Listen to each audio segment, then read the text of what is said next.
नमस्कार दर्शकों अमेरिकी राष्ट्रपति डोनाल्ड ट्रंप और इजरायली प्रधानमंत्री बेंजामिन नेतन्याहू की दोस्ती एक बार फिर दुनिया के सामने आ ही गई।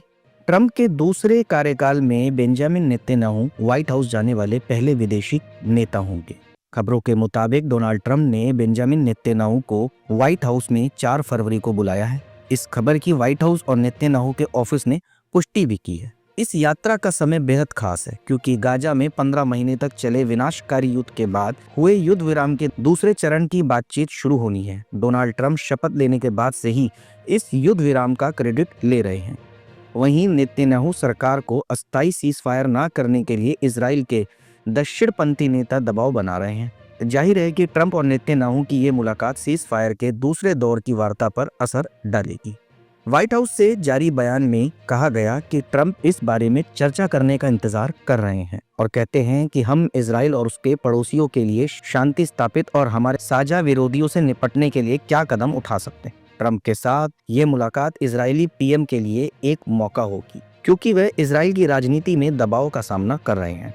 वह अमेरिका से बड़ा समर्थन लेकर देश में ये साबित कर सकते हैं कि उनके और ट्रंप के रिश्ते काफी अच्छे हैं और वह ज्यादा मदद इजराइल के लिए ला सकते हैं।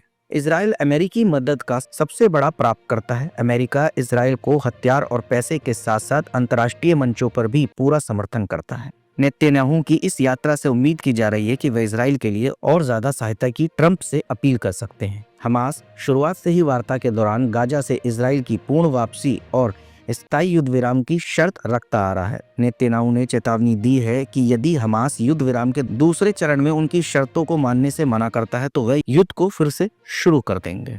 इसके अलावा दर्शकों, सीरिया में बशर अल असद की सरकार के साथ साथ बहुत कुछ बदल रहा है। कभी ईरान के वर्चस्व का केंद्र रहने वाला यह देश अब सुन्नी ताकतों का आए दिन स्वागत कर रहा है। रूस और ईरान के जाने के बाद सुन्नी अरब देशों के मंत्री सीरिया में अपने अपने हित साधने आ रहे हैं। इजरायली मीडिया के मुताबिक अमेरिका के राजनीतिक और सुरक्षा मानकों में सीरिया से बाहर निकलने की चर्चाएं बढ़ रही है। अफगानिस्तान के बाद अब अमेरिका अपनी सेनाएं सीरिया से भी निकाल सकता है।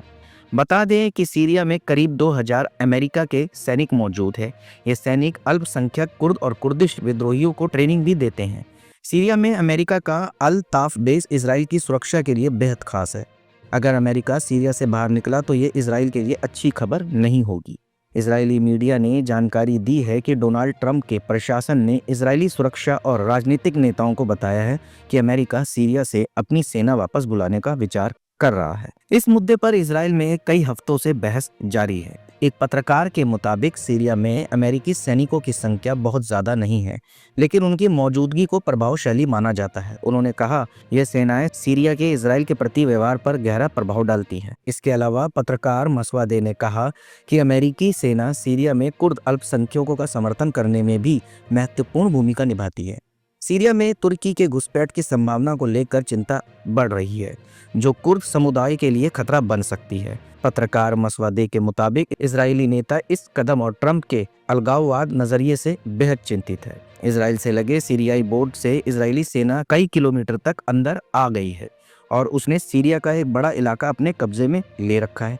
2 हफ्ते पहले सीरिया के नए नेता अहमद अल शरा ने सीरिया में इजरायली कब्जे को हटाने और पिछली यथास्थिति पर लौटने का आह्वान किया है। देखते हैं दर्शकों, आगे क्या होता है। क्या सच में अफगानिस्तान की तरह सीरिया से भी अमेरिका अपनी सेना वापस बुलाता है?